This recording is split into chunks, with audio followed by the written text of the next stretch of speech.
So I say this not only as just a fan of this film, but genuinely I have a Breathless poster in my apartment. And so when I first saw this film, I fell in love with it, of course. But I'm kind of curious, what initially drew you to this project? Well, this project, oh gosh, about 13 years ago, I was just talking to some colleagues of mine in Austin, Vince Palmo, Holly Palmo, just cinephile friends, couples, colleagues. We worked together over 30 years, and they were saying they were writing something about the making of Breathless, and I was like, let me read that. You know, what is it? And so, I mean, we're just big fans. So it developed over the years, and I tried to get it made a number of years ago. It just didn't seem like the right time. I think after Godard passed away in 22, it was like, okay, maybe it's time. And then I met Michel Moran in Paris, and it was the right pairing. I mean, it's a crazy undertaking. It's such a weird idea to make a film in that style, but I felt they got it. And you can jump in here. I come and talk to you guys about this film. They knew him and were fans. And I don't know. Why did you guys make this film? Thank you so much. It's crazy. Because we love the script, we love the idea, and we had a special relationship with Godard, which Richard didn't know about, which was really moving for us. And I've always felt that he would have loved the idea that an American director would make this movie. I was afraid. I think, okay, French people are going to hate it. And Rick kept saying, French people are going to hate this. We'll show it everywhere except France. Because that's how the Nouvelle looked to me, subtitles, French guy. But I ran into really passionate, the whole cast and crew, they were so hardcore. Everybody cared so much about getting every detail right. They knew so much, and we had such great support, not only great crew, but just everywhere we go to an archive, and they had the camera you see us shooting within the film, that's the camera that shot Breathless. Raul Couture, when he passed away a few years ago, he left it to this archive, and we go there and say, hey, we're looking for that camouflex, that area camouflex. He says, does it still work? Yeah. It's like, can we use it? And I'm like, yeah, sure. So it's just as easy. We had the actual locations, we had so much, I don't know, they were like gifts from the film gods. Were raining down on us the whole time. It was really magical to get to do.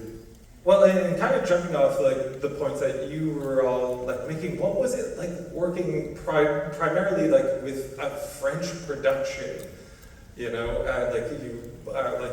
Was there any kind of differences, language barriers, anything, or all good? From my perspective, all good. I don't know what you guys think, but no, it was great. It was just me and Zoe Deutsch was the only other American, and Seberg, she comes in kind of at the last minute, and we were the only Americans. It was very, very French. I probably would have freaked me out 10, 20 years ago, but at this point, I was ready for the challenge. Even the language barrier, they all spoke English, we communicated, we rehearsed a lot. I wanted to make these guys feel comfortable, and just everything I would normally do. And I can't say enough. It was just really fun to make. You achieved it well, and then I want to talk about the casting process, obviously, because there are iconic roles here that need to be met. And so, what was your initial process like? And then I'm curious to see what your involvement was like. Obviously, we're dealing with some iconic people, and I wanted to get people who looked enough like them that it's believable. Not that everyone knows what Claude Chabrol looks like, but we do, cinephiles do. And so I thought it was very important that it was clear watching the movie that they made a full effort to get it. And I have a lot of faith in the gene pool to kick out people who look a lot like certain people, and it was just getting those who can act and have it right. So we should segue to, Guillaume here when he walked in. I'll say I met 4 or 5 Godards that were pretty good. They had the look, but this guy was him. So anyway, take it away.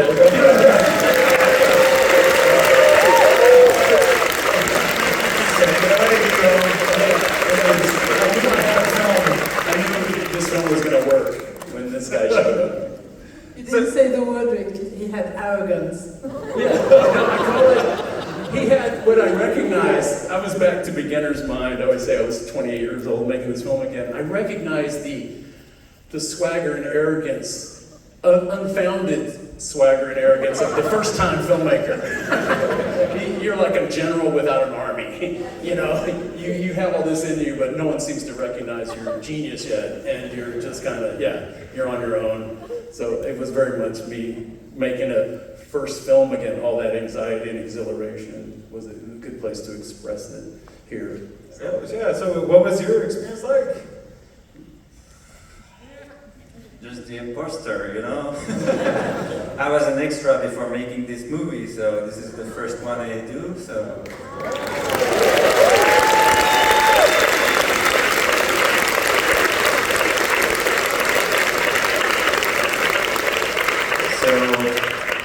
At one point I told myself, well, they are the professionals, so if the movie ends up being a piece of shit, it's their fault. It was really for me. But I tried my best to make it good.